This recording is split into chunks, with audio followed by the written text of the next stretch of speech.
live at sold out MetLife Stadium, where today the 16-0 New York Giants will be taking on the 0-16 Minnesota Vikings. Why the Minnesota Vikings 0-16? Because they suck.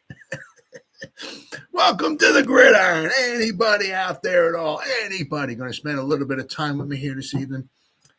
Thank you so much from the bottom of my heart. You guys rock. I greatly appreciate it. Or anybody spends any time at all watching any of the replay of this. Once again, from the bottom of my heart, thank you so much. I greatly appreciate it. I'm going to try to go about 30 minutes here tonight, as I always try to do. Shoot my mouth off. Anybody got anything to say, just please feel free. Fire away in the chat box. I check on the chat box like every 5-10 minutes or so. So anything that really gets put in there, I always try to respond to. All right, so please feel free. Chat away. Before we get started, anybody wants to help support my channel, it would mean the absolute world to me. In the description box below, the top link, it takes you to my membership page. I got 3 different membership levels. The first one's called the Saquon, the second one's called the Lawrence Taylor, and the third one is called the Gridiron. Each one's got their own little perks to them and everything. There's loyalty badges. There's 8 different loyalty badges. Each one is a different Giants helmet. The older the Giants helmet is that you have, it means the longer you've been a supporter of my channel. Also, there's emojis. Right now there's 4 emojis. Eventually there will be a 5th one.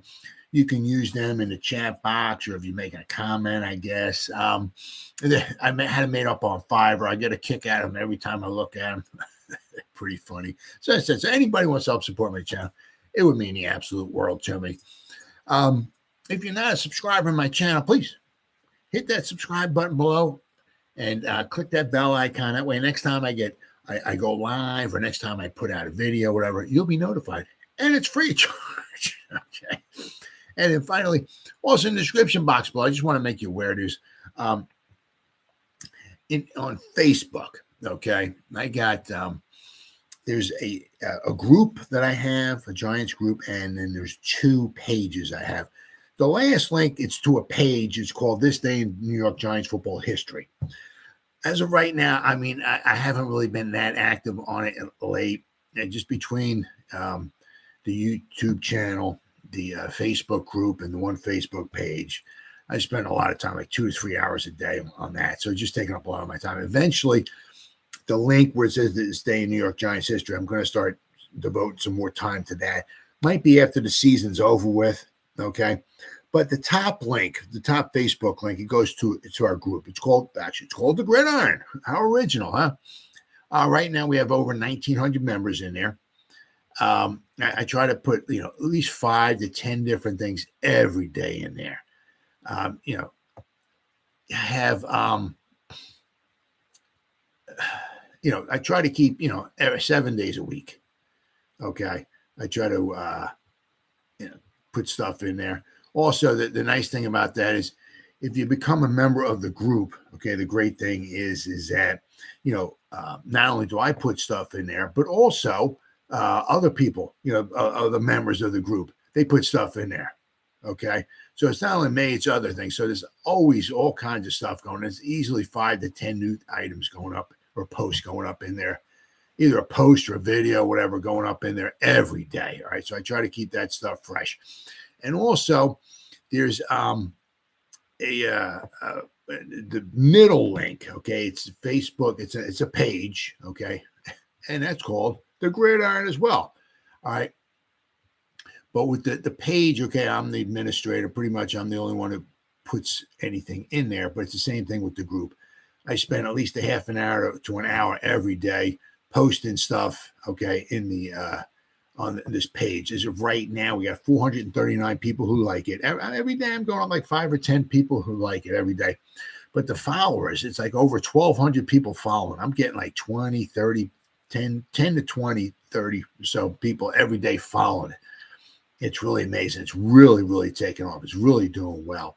If you click on that link, like it and follow it as well. That says the same thing. I'm spending, half an hour, 45 minutes every day in the group and then on the page as well. And I don't commingle pretty much. I mean, like whatever I put on the page is not going to group for the most part. Okay, so it's new stuff every day, 7 days a week. It just takes up a lot of time, but it's not, it's one of those things. If you enjoy what you do, which this I enjoy putting the stuff on the page, putting the stuff in the group, I enjoy. So it ain't a job. I'm just, all it is basically just, it just takes time. Okay. So please go down and become a member of the group, and then go to the middle link as well. Like and follow the page as well. Okay. I mean, as I said, you'll get a boatload of stuff every day, and it's money back guarantee. If you're not happy, if you're not completely satisfied, you get your money back free of charge. All right. Well, so with all that crap out of the way, all right. I saw some stuff here, some interesting stuff. Unfortunately, on the injury news. Okay. We had some stuff. It was a Shane Lemieux. Okay, unfortunately, it looks like, and Adoree Jackson. Okay, they're going to be out. It looks like they're going to wind up missing the game this weekend against the Vikings. All right, they got the Vikings got a couple guys injured as well too. Okay. They're starting center Bradberry. Okay, he's out. He's going to be out. Okay, so somewhat helpful for the Giants. Also, Eric Kendricks, he's questionable, and their cornerback Dantzler, he's questionable as well too. All right, but with the Giants, okay, there's Adoree Jackson once again. He's out with a knee, and Shane Lemieux with his toe. Once again, I have no idea. If Shane Lemieux is ever going to play ever again, basically, maybe for the Giants, I love the guy, his attitude and all, but your best ability is your availability. And that is something he has not been. I mean, he's played in the last 2 seasons. He's played in 2 games, 17 snaps, week 1 last year. Okay. He in the last 2 years, he hasn't played in a preseason game. He can't even make it through training camp without getting injured. And, so basically, pretty much the way it's looking like, with 17 games last year, okay, plus the preseason, that's 20 games. We've had 3 preseason games this year. That's 23 games. Okay, this will be what? The 15th game, okay? So it's 23 games. So that's 23, 30, that's 38 games. Okay, so in the last 38 games, including preseason, Shane Lemieux has played in 2 games. I just can't even talk about some of these guys. It's just so unbelievable how they can't even make it through training camp without coming up with an injury that basically sidelines them for the whole season. Simply amazing. I mean, he partially tore his patellar tendon, like second training camp, like last year, non-contact, this, that, and the other, like boom, season's over with. What happened? I mean, and then here in training camp, once again, he did something to his toe, his foot, or whatever. Now it's been his toe, but I mean, I can't even talk. It's just unbelievable. The guy played 3,536 snaps in college. 3,536 snaps in college. The past 2 seasons, he's played I think 50 snaps. I mean, maybe he just beat himself up in college and he'll never be able to play it another down in the. I have no idea. But, he's one of those ones that's it's like him and Ellison Smith. I mean, they just can't stay healthy. They're not Shannon Dable guys, and, they might easily be on their way out. Easily. Might be on their way out because they can't stay healthy. I mean, it doesn't matter what your attitude is. At least Sterling Shepard can play in a couple games. He can make it through training camp and preseason, and he can at least make it through a few games. I mean, last year he made it all the way to the end of the season before boom, right? He got injured and he was out all, But I mean, Ellison Smith, my God. I mean, then Shane Lemieux. I mean, unfortunately, look, I don't know how much longer those guys are going to be on the team. But of course, Adoree Jackson returning the punt against the Lions. That game was just like an absolute total. I mean, like Nightmare on Elm Street ain't got nothing on that game. That Lion game. I mean, my God. So Adoree Jackson, hopefully, maybe if we're lucky, maybe we'll get we'll get the doubleheader. Maybe if we're lucky, maybe we'll get Xavier McKinney and Adoree Jackson if the Giants make the playoffs. Maybe we'll get them both back by the playoff time. Maybe. I mean,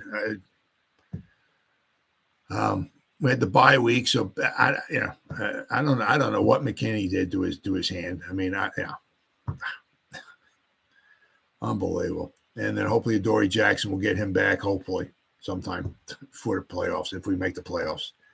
But, pretty much everybody else is, let's say here. Giants on the injury report did not receive a designation for the game. So, offensive lineman Evan Neal's shoulder, Kayvon Thibodeau with his elbow, Nick Vannett with his shoulder, defensive lineman Leonard Williams neck, and receiver Isaiah Hodgins calves were all expected to be available. Hodgins was added to report on Thursday. Yeah, he wasn't on there all week long, so he just got added. So, but everybody, they're all limited in practice, okay? But so basically, I mean, the Giants seem to be getting healthier and healthier, okay? But it doesn't look like we have any. Well, I mean, it's as of right now, as far as being questionable or whatever. But I mean, we definitely Jackson and Lemieux are out, but it does seem like we're certainly getting healthier. And I said, if there's some, lucky chance, we can actually get maybe McKinney back, that would be fantastic. I mean, there got to be something really wrong with his hand because they can't even club it. They took the pins out. I mean, I'm dying to know what he did to his hand. But they took the pins out, and I guess it's not stable enough for them to club it. So just keep your fingers crossed. I mean, it's been out for weeks, so. I mean, usually, 6 weeks to 8 weeks, if you got a broken bone or something, you should be healed and good to go. But the Lord knows what he did to his hand. I don't know if we're ever going to find out. But, the Giants, they're getting healthier. And we got a couple guys dinged up, but, right. All right, then we got also, there was, I seen something about Andrew Thomas, He was not, shall we say, sweating. Pro Bowl snub. He wasn't losing sleep or anything like that. All right. Andrew Thomas does not appear to be losing sleep over his Pro Bowl snub. He says, I think anyone that plays this game, they're competitive and you want to receive accolades for it. What you do on the field, Thomas said on Thursday, I don't control that. All I control is what I do on the field. Just continue to get better. And he's getting better. Every year he's getting better. Right? Every year he's gotten better, right? Without question. And if I tell you what, if we're lucky and he gets better next year, watch out. The thing, I mean, he got Tristan Wirfs has had a very good season for the Bucs. Trent Williams he's like ungodly, freaking amazing. Okay, and Lane Johnson, those two guys, Lane Johnson and Williams, are just unbelievable, freaking amazing. I heard something. From somebody who's talking about the Eagles that like Lane Johnson hasn't given up a sack in like the last 2.5 years or something like that. Ungodly numbers. I don't think he's even given up a hit this year. What I mean? And as I said, Trent Williams is just unbelievable. Those two guys are, those are your starters. I can't argue with you. Okay. But I mean, also the past few games, Andrew Thomas has been giving up some hits. He's, according to Pro Football Focus, who I saw looking there yesterday, he gave up 3. He's been, 3 sacks over the past 4 games. All right, so he's kind of, I don't know. Certainly don't want to say slipping. Maybe I don't know if he's banged up or all of a sudden why he is just kind of. I guess I don't want to say slipping, but not as productive as he was in the beginning season. First, whatever. 4, 5, 6, 7 games, his numbers were incredible and all that and everything. So he's been slipping a little bit. As I said, I don't know if something, maybe his foot, maybe his ankles are starting to act up again or something. Who knows? But I mean, all of a sudden, 3 out of the last 4 games, he's giving up sacks. So, but I mean, if he gets even better next year, I mean, just watch out. I mean, I said, if he works on his craft, gets a little bit better next year, and then of course in Evan Neal, he's had a rough season. Same thing with Andrew Thomas. Andrew Thomas's rookie season, right? But look where Andrew Thomas is at now, and I'd really be hard pressed to believe that Evan Neal's not going to work on his craft and get better next year. Now, as I said, is he going to go from what he's done this year to a Pro Bowler next year? Probably not. But do I think he's going to get better? Oh, yeah. And by the time his third season or so is going to roll around, I definitely think we're going to have two absolute stud tackles. Now, the problem the Giants are going to have, it's going to get a little expensive, You got Andrew Thomas, you got Evan Neal, and then look on the defensive side. You got Kayvon Thibodeau, you got Azeez Ojulari, and then you got Dexter Lawrence, right? It's going to be some expensive stuff.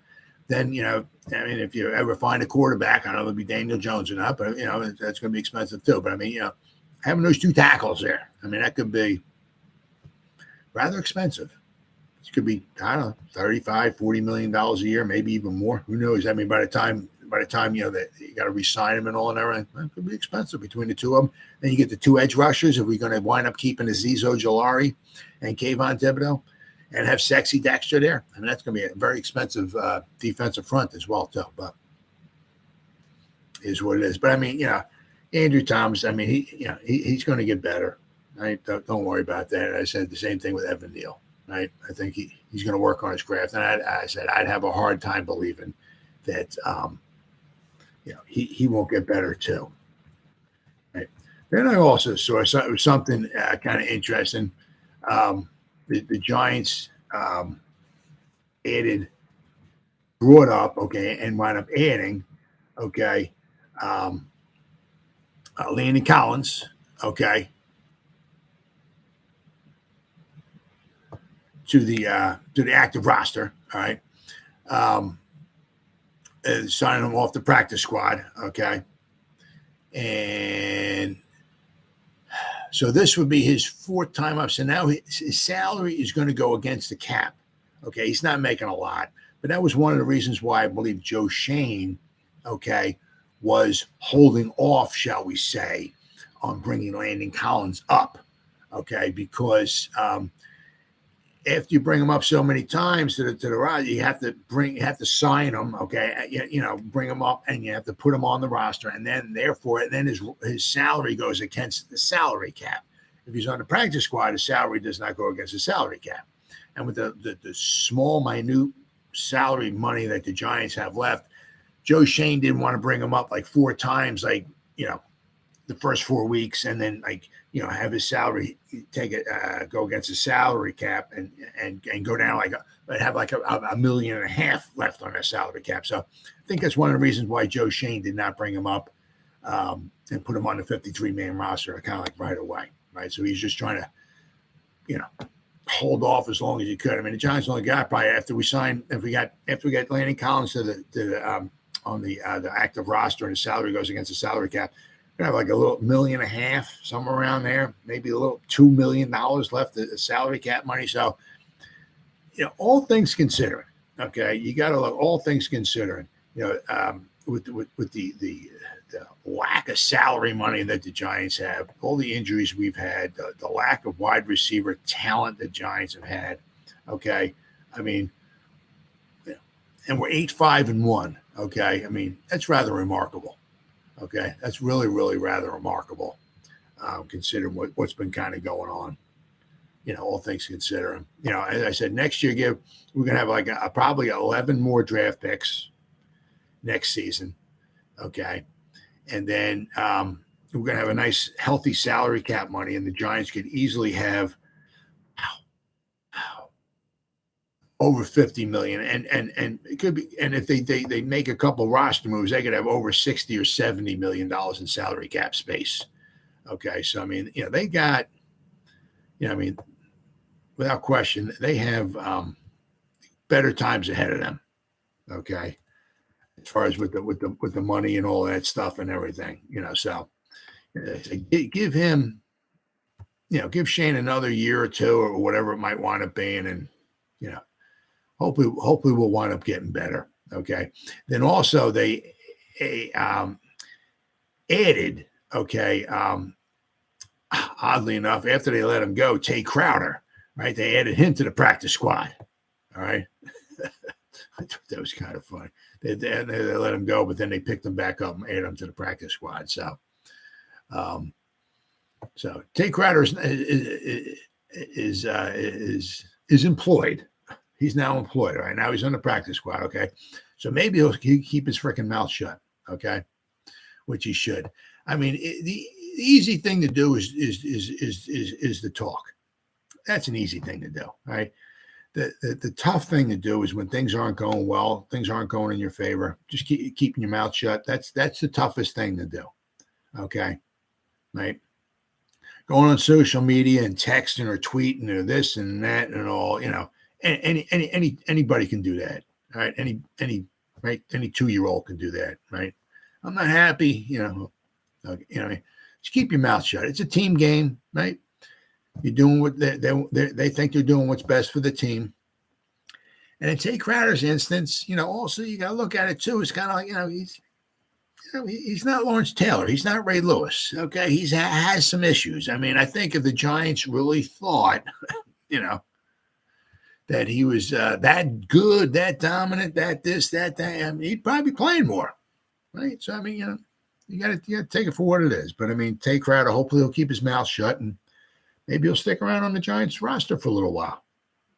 And finally, what I want to talk is that I'm going to probably go over this tomorrow night a little bit more when I going to preview the game, maybe give a prediction, all that stuff. And tomorrow I'll talk maybe more about like the defense, what the defense is going to do, how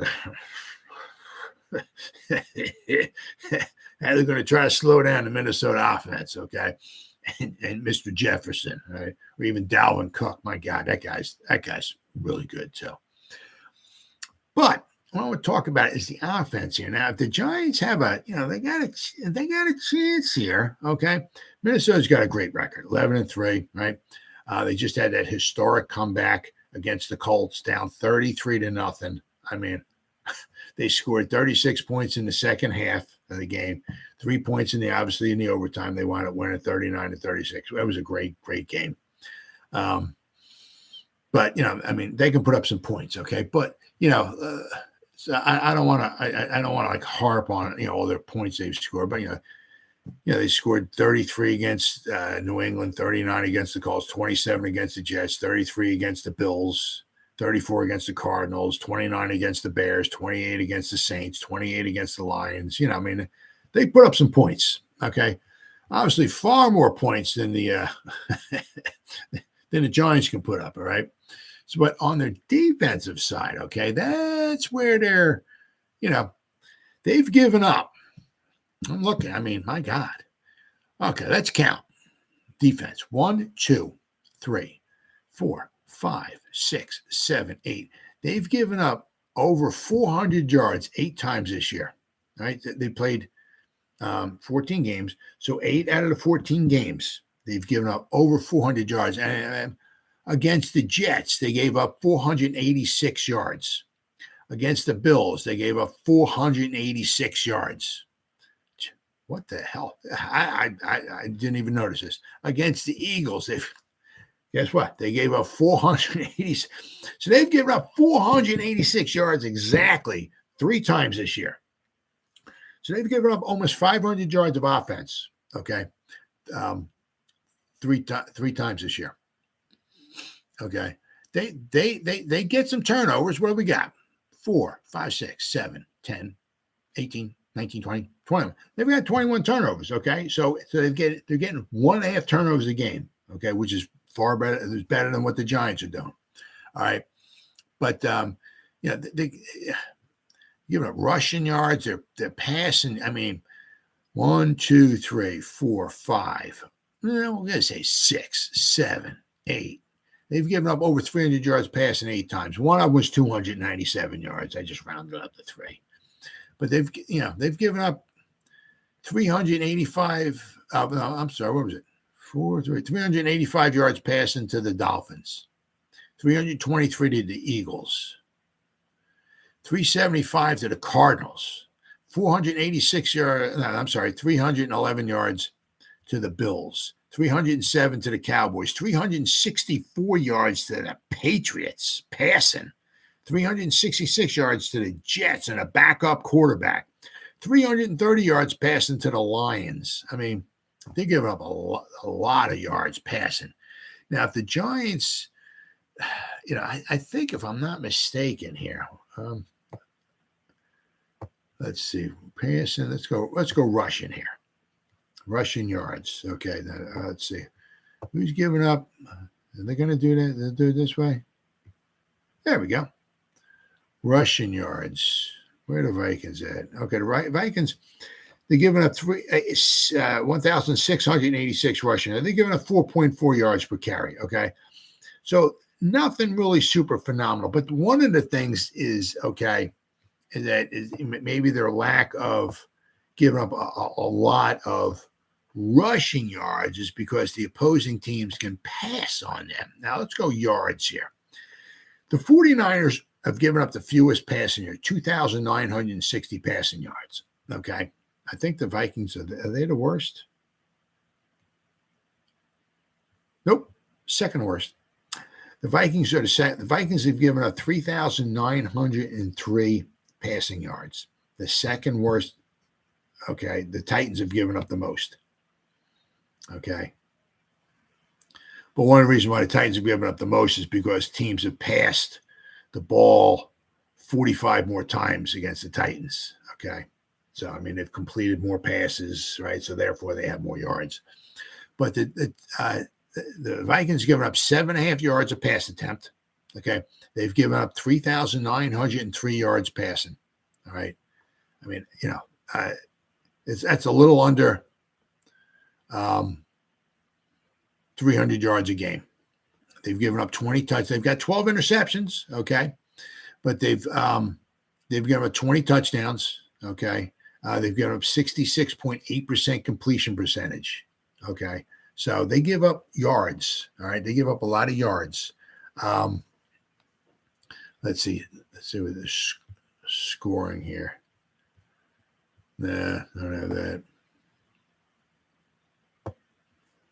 But you know what I mean? So if the Giants are going to have have a chance, okay, now this is certainly not something you want to go, obviously, blow to blow with. You certainly don't want to go, all right, yeah, I mean, they got Jefferson, they got Thielen, and Dalvin Cook, and they got, Kirk Cousins throwing the ball, and, they'll score 30 points. We can do that. I mean, that's not something you really want to do, okay?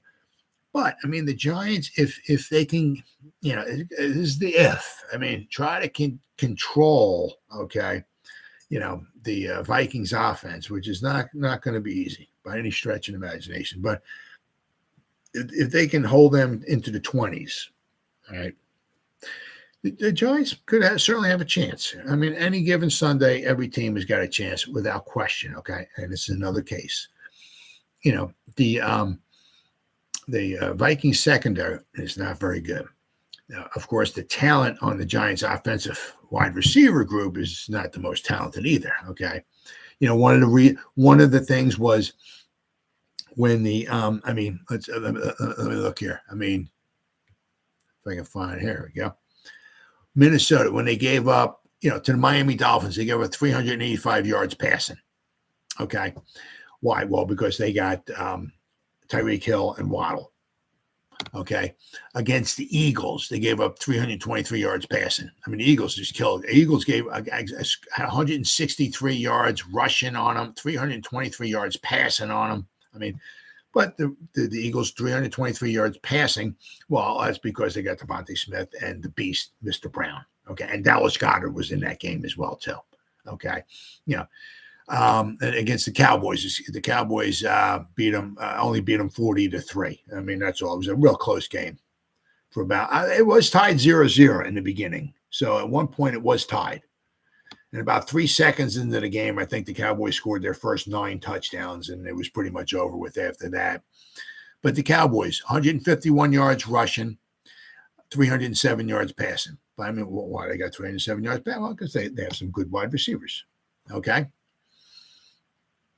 And then sometimes you're just kind of scratching your head. I mean, the Jets, 366 yards passing with a backup quarterback. They gave up 23 first downs, right?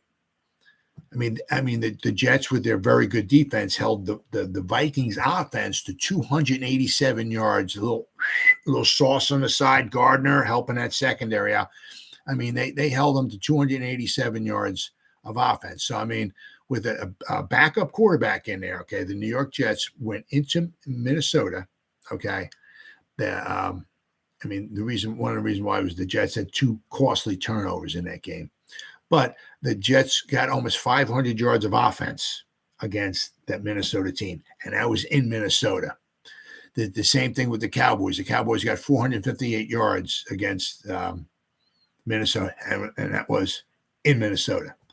Okay. Let's see, the game against the Dolphins, that was on the road. The game against the Eagles, that was on the road. Okay. But I mean, against the Patriots, that was in Minnesota. The Patriots, with their really not a very good offense, they had 364 yards passing, and that was in Minnesota. Okay. So let's see. Then they played Detroit, but that was in Detroit. They gave up 464 yards of offense to the Lions, right? I mean, so if the Giants, the Giants, certainly, obviously, any given game, any team has a chance, regardless of where it's at, who you're playing, absolutely. But I mean, the Giants, if their defense can kind of, if they can control the line of scrimmage, right, because I mean, you look here, 1, 2, 3, 4, 5, 6, 7, 8. So basically, they played 14 games. So 8 out of the 14 games, they have not run for over 100 yards. Okay. So they're not really running the ball a lot, but they've been passing the ball a lot. I mean, like last time against the Colts, they threw for 426 yards. That included overtime, of course. Okay. So, I mean, the Giants, they're going to need to do a better job against the run. And I'm going to go more in depth and detail over this with the defense tomorrow night before the game on Saturday at 1:00. But I mean, if the defense can kind of keep it under control, I don't see them giving up just 12 points the way it was against the Commanders. I just do not see that happen. I mean, they're on a roll. I mean, there's no way that I can say that the Giants come out of this game without giving up at least in the 20s. Right? I'm just trying to be kind. Okay. But I mean, if the Giants can kind of keep them under control, I mean, the Giants have a chance to put some points on the board. Okay. And if you can start getting them tired, okay, that's when you start, leaning on them, right? Handing the ball to Saquon. Let Saquon do his thing. Okay. How at the end of the game last week against the Commanders Sunday night, had a final drive. We gave Saquon the ball 3 times in a row. 3 times in a row, he got over double-digit yards. The 4th time, the Commanders had like 37 guys in the box, and they held them to like a 2-yard gain, I think it was, or something. But the first 3 times, they kept handing them off. He got like 10, 12, 15 yards every time. Just hand it off, right? So I mean, if you can, can't have turnovers, cannot throw interceptions. Can't get no strip sack, fumbles, picked up, run back. Like, you can't do no Kayvon Thibodeau's. The Giant. Daniel Jones cannot do that. Right? You gotta protect the ball. No interceptions. If your guy ain't there, throw it away. Punt the freaking ball away. Okay, live to learn another down. But if you can protect the ball, okay, and make some, once again, it's going to be probably quick, accurate passes. All right, complete the passes. Hopefully. Move the chains, move the sticks, keep the drive going, keep the clock running, right? Keep the Minnesota defense out there, tire them out, and also don't abandon the run, okay? Even if you get down by a score or so or whatever, don't abandon the run, right? Just start tiring them out. And I think certainly without question, I'm not saying the Giants are going to be putting up 30, but I definitely think the Giants can score at least 20 to 24 points in this game if they can protect the ball. Okay, if they start getting behind and all of a sudden for some reason they got to start slinging the ball all over the place, it could get kind of ugly. Okay, but if they can protect the ball, all right, I can certainly see them without question scoring in the 20s, 20, 21 to 24 points, somewhere around there, and certainly making a very good football game out of this. But we'll have to wait and see. But I said tomorrow night I'll come back. I'll make my own predictions, right? I'll go over more like what the defense might do when they're on the field against that very, very potent Minnesota Vikings offense. Well, guys, it's been 35 minutes. Somebody gave me a thumbs up. Thank you. I greatly appreciate it. Thank you, thank you, thank you. Anybody spent any time at all watching any of this? Thank you from the bottom of my heart. It means the world to me. Or if anybody's going to watch any of the replay of this, once again, thank you, thank you, thank you so much from the bottom of my heart. You guys absolutely rock. And as always, guys, you guys stay safe out there and go Giants. Woo! Oh, yeah.